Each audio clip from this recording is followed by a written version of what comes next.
சேலம் மாநகரில் விடிய விடிய கொட்டி தீர்த்த கனமழை காரணமாக 50க்கும் மேற்பட்ட வீடுகளில் தண்ணீர் புகுந்துள்ளது.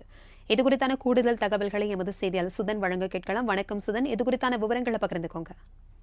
வணக்கம் பிரபாவதி. சேலம் மாநகர் மற்றும் சுற்றுவட்டார பகுதிகளில் கடந்த சில நாட்களாகவே பரவலாக மாலை மற்றும் இரவு வேளைகளில் மழை பெய்து வருகிறது. இந்த நிலையில் இரவு 8 மணி அளவில் தொடங்கிய மழை விடிய விடிய வெளுத்து வாங்கியது. கனமழையுடன் கூடிய மழை தொடர்ந்து பெய்ததன் காரணமாக மாநகரின் பல்வேறு பகுதிகளில் தாழ்வான இடங்களில் மழை நீர் குளம் போல் தேங்கி நிற்கிறது. குறிப்பாக பச்சப்பட்டி அசோக் நகர் பகுதியில் 50க்கும் மேற்பட்ட வீடுகளுக்குள் மழை நீர் புகுந்துள்ளது. குறிப்பாக அப்பகுதியில் இருக்கக்கூடிய கழிவு நீருடன் கலந்து தண்ணீரானது குடியிருப்புகளுக்குள் புகுந்துள்ளதன் காரணமாக அந்த பகுதி முழுவதும் கடும் துர்நாற்றம் வீசி சுகாதார சீர்கேடு ஏற்பட்டுள்ளது. பெரும்பாலானோர் தற்போது வீடுகளுக்குள் புகுந்த தண்ணீரை வெளியேற்றும் முயற்சியில் ஈடுபட்டிருக்கிறார்கள்.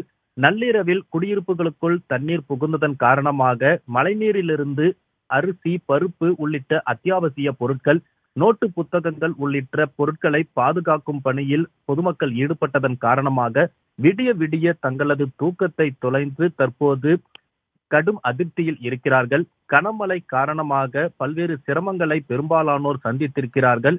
அவ்வப்போது மழை பெய்யும் போது இந்த பகுதியில் இதே நிலை நீடிப்பதாக அந்த பகுதி மக்கள் குற்றம் சாட்டுகிறார்கள்.